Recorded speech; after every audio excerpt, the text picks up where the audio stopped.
آج ہم ایک بہت ہی خاص گہرے رشتے پر بات کر رہی ہیں، استاد اور شاگرد کا تعلق۔ جو مواد ہمیں ملا ہے، the enduring bond of teacher and student, اسی کی بنیاد پر ہم آج کچھ گہرائی میں جائیں گے۔ مقصد یہ ہے کہ نصابی تعلیم سے آگے بڑھ کر دیکھیں کہ اس رشتے کا اصل جوہر کیا ہے۔ ایک بنیادی خیال جو فوراً سامنے آتا ہے وہ یہ کہ یہ تعلق صرف کتابوں یا کلاس تک نہیں ہے۔ ایک جگہ کہا گیا ہے، ایک حقیقی استاد صرف کتابیں نہیں پڑھاتا، وہ ہمت، نظم و ضبط اور خوابوں کو بیدار کرتا ہے۔ لیکن یہ بیدار کرنا کیسے ہوتا ہے؟ صرف معلومات دینا تو نہیں ہے یہ۔ جی، یہ بہت اہم نقطہ اٹھایا آپ نے، اور یہاں یہ بھی دیکھنا ہوگا کہ طالب علم کا کردار کتنا فعال ہے۔ جیسے ایک اور اقتباس میں ذکر ہے، ایک حقیقی طالب علم صرف سنتا نہیں، وہ اس تعلیم کو اپنے اعمال میں کلاس ختم ہونے کے بہت بعد تک جاری رکھتا ہے۔ تو یہ صرف استاد کی طرف سے نہیں آ رہا، طالب علم کا اس جذبے کو اپنانا، اس پر عمل کرنا، یہ دو طرفہ معاملہ ہے۔ بالکل صحیح کہا، یہ ٹو وے اسٹریٹ ہے۔ اور اردو زبان میں تو اس تعلق کی گہرائی کو بیان کرنے کے لیے اتنے خوبصورت الفاظ ہیں۔ ہمیں ایک جملہ ملا، استاد اور شاگرد کا رشتہ کتابوں تک محدود نہیں ہوتا، یہ کردار بناتا ہے۔ یہ کردار سازی، یہ وہی ہمت اور نظم و ضبط والی بات سے جڑتی ہے جو پہلے ہوئی۔ مطلب یہ صرف علم نہیں، یہ تو شخصیت بنا رہا ہے۔ جی ہاں، اور یہ کردار سازی نصاب سے ہٹ کر کیسے ہوتی ہے، یہ اصل میں سوچنے کی بات ہے۔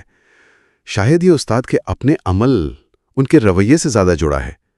کیا یہ وہ جان بوجھ کر کرتے ہیں، یا یہ بس ان کی شخصیت کا اثر ہوتا ہے جو طالب علم قبول کر لیتا ہے؟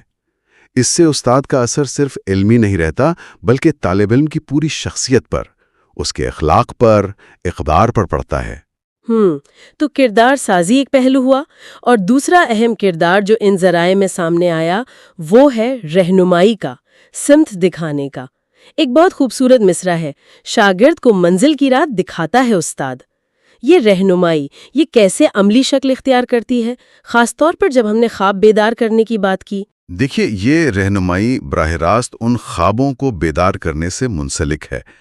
منزل اور راہ، یہ صرف الفاظ نہیں ہیں، یہ اشارہ کرتے ہیں کہ اس تعلق کا اثر کتنا لمبے عرصے تک رہتا ہے۔ کلاس روم سے بہت آگے استاد صرف مضمون نہیں پڑھا رہا ہوتا، وہ امکانات کے دروازے کھولتا ہے، طالب علم کو اپنی صلاحیتیں پہچاننے میں مدد دیتا ہے، مستقبل کی سمت اس میں مدد دیتا ہے۔ اور آج کل جب معلومات تو ہر جگہ ہیں، شاید یہ ذاتی رہنمائی پہلے سے بھی زیادہ اہم ہو گئی ہے۔ تو اگر ہم ان سب باتوں کو سمیٹیں، خلاصہ کیا نکلتا ہے؟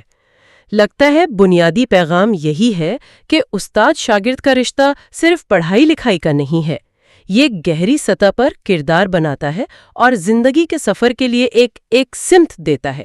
کردار سازی اور رہنمائی، یہ دو اہم ستون ہیں اس رشتے کے۔ بلا شبہ، بالکل، یہ ایک ایسا بندھن ہے جس کی جڑیں بہت گہری ہیں انسانی تعلقات میں، اور فرد کی جو ذاتی نشو و نما ہے اس پر اس کے اثرات بہت دیر تک رہتے ہیں۔ یہ صرف معلومات کا تبادلہ نہیں ہے، بلکہ اقدار، حوصلہ، انسانیت، یہ سب ایک نسل سے دوسری نسل میں منتقل ہوتا ہے، اور اس میں استاد اور شاگرد دونوں پر ایک بڑی ذمہ داری بھی آتی ہے۔ جی، ذمہ داری تو ہے ہی۔ اچھا، گفتگو کے آخر میں ایک سوال ذہن میں آ رہا ہے جس پر شاید سوچا جا سکتا ہے۔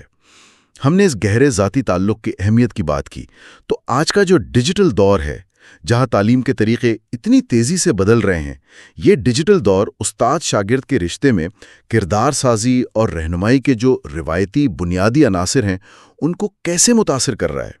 کیا یہ نئے مواقع لا رہا ہے، یا پرانے طریقوں کے لیے نئے چیلنجز پیدا کر رہا ہے؟ یہ ایک سوچنے کی بات ہے۔